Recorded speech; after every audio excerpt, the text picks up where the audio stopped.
محترم سامعین، السلام علیکم۔ جب سورج آسمان افق پر درخشاں ہوتا ہے تو ہم اس کی طرف توجہ نہیں دیتے، لیکن جب بادل میں چھپ جاتا ہے اور ایک مدت تک اپنی نورانیت کو حرارت سے محروم کر دیتا ہے تو اس کی ارزش کا اندازہ ہونے لگتا ہے۔ ظہور آفتاب ولایت کے لازمی ہونے کا ہمیں اس وقت احساس ہوگا جب ظہور سے پہلے بے سر و سامانی اور ناامنی کے ماحول سے باخبر ہوں اور اس وقت کے ناگفتہ بے حالات کو درک کر لیں۔ اس زمانے کی کلی طور پر نقشہ کشی جو روایات سے ماخوذ ہے درجہ ذیل ہے۔ امام مہدی علیہ السلام کے ظہور سے قبل فتنہ فساد، ہرج و مرج، بے سر و سامانی، ناامنی، ظلم و استبداد، عدم مساوات، قتل و غارت گری اور تجاوز تمام عالم پر محیط ہوگا اور زمین ظلم و ستم اور ناانصافی سے لبریز ہوگی۔ مختلف ممالک کے درمیان خونی جنگوں کا آغاز ہو چکا ہوگا، زمین کشتوں سے بھری ہوگی، قتل ناحق اس قدر زیادہ ہوگا کہ کوئی گھر یا خاندان ایسا نہیں ہوگا جس کے ایک یا چند عزیز قتل نہ ہوئے ہوں گے۔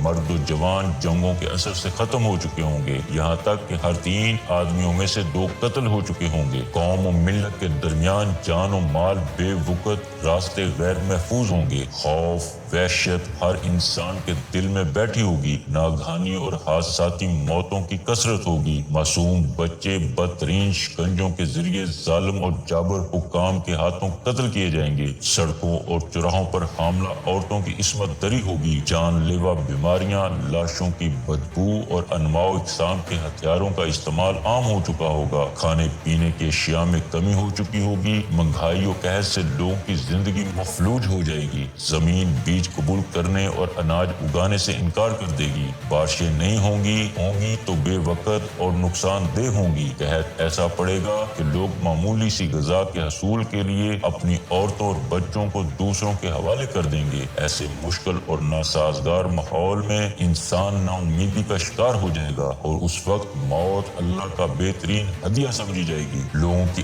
آرزو صرف اور صرف موت بن جائے گی۔ ایسے ماحول میں جب کوئی شخص لاشوں کے درمیان یا قبرستان سے گزر رہا ہوگا تو اس کی آرزو بس یہی ہوگی، کاش میں بھی انہی میں سے ایک ہوتا تاکہ ذلت کی زندگی سے آسودہ خاطر ہوتا۔ اس وقت کوئی طاقت، پارٹی، انجمن نہ ہوگی جو اس بے سر و سامانی، تجاوز، قتل و غارت گری کا سد باب کرے اور ستمگروں اور طاقتوروں کو ان کی بدکاری کی سزا دے۔ لوگوں کے کانوں سے کوئی نجات کی آواز نہیں ٹکرائے گی، سارے جھوٹے دعوے دار انسان کی نجات کا جھوٹا نعرہ لگانے والے خائن اور جھوٹے ہوں گے اور انسان صرف ایک الہی مددگار، خدائی معجزے کا انتظار کرے گا۔ اور بس اس وقت جب کہ یاس و نا امیدی تمام عالم پر محیط ہوگی، خداوند عالم اپنے لطف و رحمت سے مہدی موعود علیہ السلام کو مدتوں غیبت و انتظار کے بعد بشریت کی نجات کے لیے ظاہر کرے گا اور ہاتف غیبی کی آسمان سے ایسی ندا آئے گی جو ہر ایک انسان کے کان سے ٹکرائے گی، اے دنیا والو، ستمگروں کی حاکمیت کا زمانہ ختم ہو گیا ہے اور اب عدل الہی سے پر حکومت کا دور ہے اور مہدی علیہ السلام کا ظہور ہو چکا ہے۔ یہ آسمانی آواز انسان کے بے جان قلب میں امید کی روح پھونک دے گی اور محرومین و مظلومین کو نجات کی نوید سنائے گی۔ امام مہدی علیہ السلام کے ظہور سے قبل جملہ مسائل میں ایک بڑا مسئلہ جو انسان کی اذیت کا باعث ہوگا وہ حکومتوں کی طرف سے لوگوں پر ہونے والا ظلم و ستم ہوگا۔ اس سلسلے میں رسول خدا